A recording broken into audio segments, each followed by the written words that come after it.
Hello guys, welcome back to my YouTube channel, Sunny TV. Ngayon guys ay mayroon tayong gagawin na isang concert AB5 auto na amplifier. Ito po ay personal kong amplifier. Diyan siya nakalagay guys. Yan.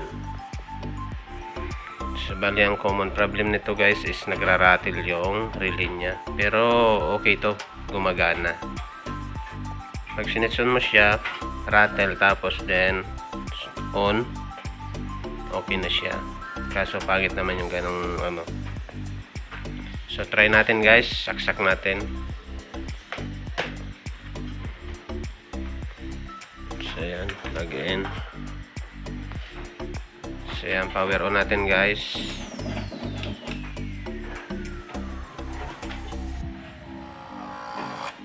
Ayan, nag-rattle yung relay. Ulitin natin.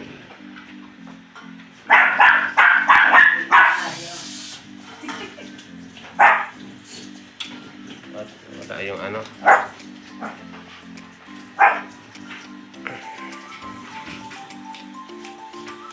Wala, isaksakan doon.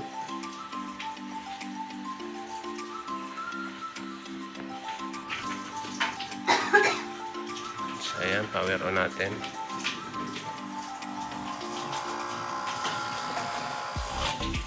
So ayan nga guys, so switch on siya pero rattle muna bago switch on.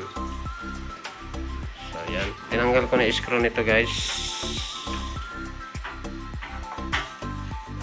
So buksan na lang natin.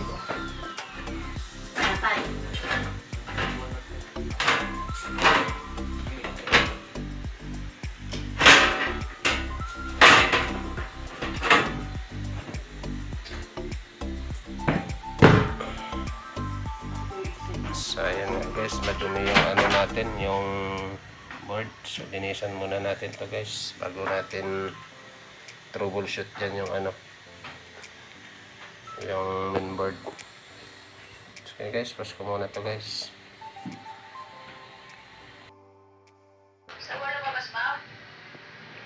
Okay guys, ito na guys, na linisan na natin yung board. Medyo gumanda-ganda na. So, bali, ang gagawin natin guys, mabaklasin natin tong mainboard para matrouble natin yung sira dito sa may relay, kung ano yung nagpaparatel dito. So, okay guys, pause ko muna to guys para mabaklas natin yung ano, kasi hawak ko lang yung cellphone ko. Walang nagbibideo. Okay guys, pause ko muna. Baklasin ko muna tong mainboard. So guys, ito na nga guys, na baklas na natin yung mainboard natin at ito na. So unang step muna natin guys, dahil nagra-rattle itong relay, subukan muna natin palitan na ating capacitor dyan na 220 UF 16 volts. Itatry muna natin palitan yan. So bali, wala akong stand guys ng cellphone. So kamay lang ang hawak ko nito. So bali, ipupus ko lang muna ito. Magpapalit lang ako ng filter capacitor. So madali lang naman yan. So kung na lang kayo guys pag naipalit ko na to. Mayroon kasi sira yung handle, ay ano, stand ng ating cellphone. So hindi pa ako nakabili. So okay guys, i-pause ko muna. Palitan ko muna tong ano, filter capacitor.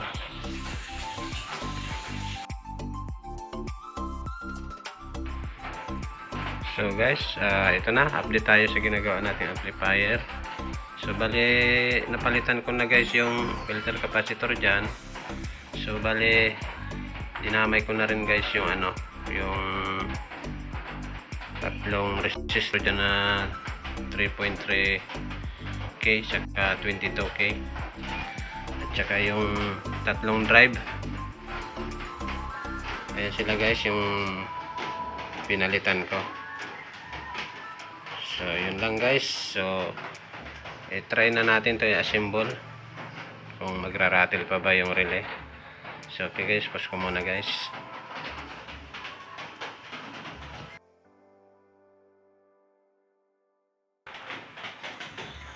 So guys, ito na, na-assemble na natin yung amplifier natin dito sa So i-try na natin guys i-power on to kung magra-rattle pa ba yung relay natin.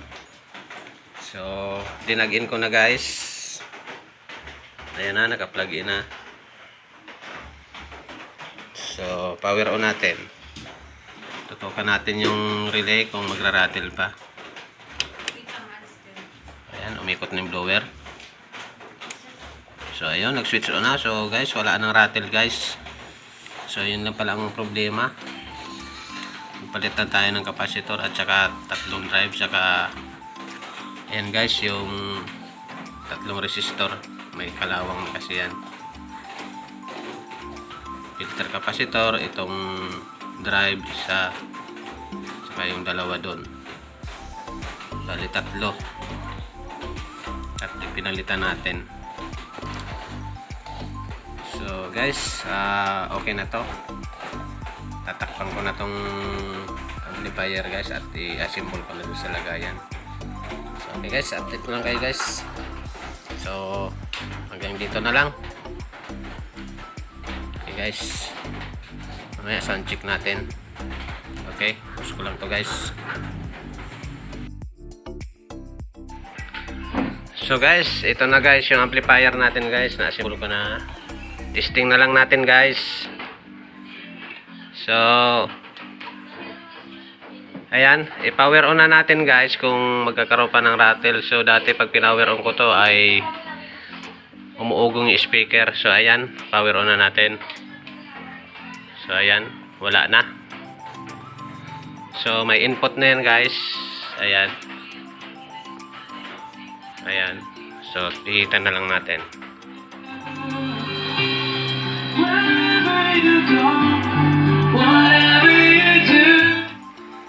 So ayan.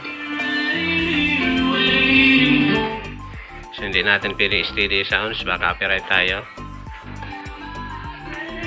So ang importante guys, yung pag power on natin, walang rattle yung relay at wala nang ugong yung speaker. So hanggang dito na lang guys at maraming salamat guys. Thank you very much. Bye bye.